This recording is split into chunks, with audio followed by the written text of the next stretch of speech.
তো hello everyone, কেমন আছো তোমরা সবাই? আশা করছি সকলে খুব ভালো আছো, আর আমিও খুব ভালো আছি। তো এত সাজুগুজু করে আমি যাচ্ছিলাম আমাদের মাসিদের বাড়ি থেকে একটা পার্কে। তো পার্কটা খুব সুন্দর একটা পার্ক, তো মাসি আমাদেরকে ওখানে নিয়ে যাচ্ছিলো। তো এখানে আমরা প্রথমে টিকিট কেটে নিচ্ছিলাম।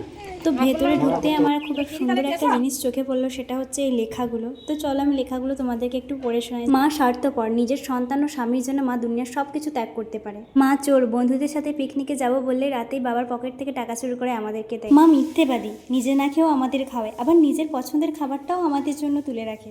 তো ওখানকার প্রত্যেকটা বাণী আমার খুব সুন্দর লেগেছে। তো মাত্র কয়েকটা বাণী আপনাদের সঙ্গে শেয়ার করলাম, কারণ প্রত্যেকটা বাণী যদি আমি আপনাদের সঙ্গে শেয়ার করতে যাই তাহলে আমার ভিডিওটা অনেকটা বড় হয়ে যাবে।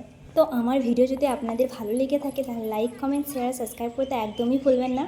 তো এই পার্কটা আমার একটা কারণে বেশি ভালো লেগেছে, কারণ আমাদের যে গ্রাম্য পরিবেশটা, সেই পরিবেশটা এই পার্কটার মধ্যে তুলে ধরা হয়েছে। তো তোমরা প্রথমেই দেখলে যে একটা মাটির ঘর, তো ওখানে আমি অনেক ছবিও তুলেছি।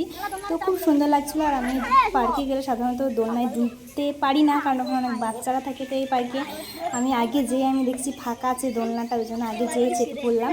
তো আমার খুব মজা হয়েছে পার্কটাতে। তো চাইলে তোমরা যদি মেমারির আশেপাশে হয়ে থাকো কেউ, মানে পূর্ব বর্ধমান মেমারি, তো যেতে পারো। খুব ভালো একটা পার্ক। তো পার্কটা সাধারণত রাত্রেবেলা বেশি ভালো লাগবে, কিন্তু এটা পার্কটা 6টার সময় বন্ধ করে দেয়। ওই জন্য আমরা এই 6টার আগেই চলে এলাম বাড়ি। তো বাড়ি এসে আমরা আমার ভাইয়ের জন্য, মানে মাসির ছেলের জন্য দুটো আইসক্রিম আনা হয়েছিল। তো ওটাই আমরা এখন বসে বসে খাচ্ছিলাম। বাড়ি এসে দেখছি আমার ফোনের কাভারটাই ভেঙে গেছে।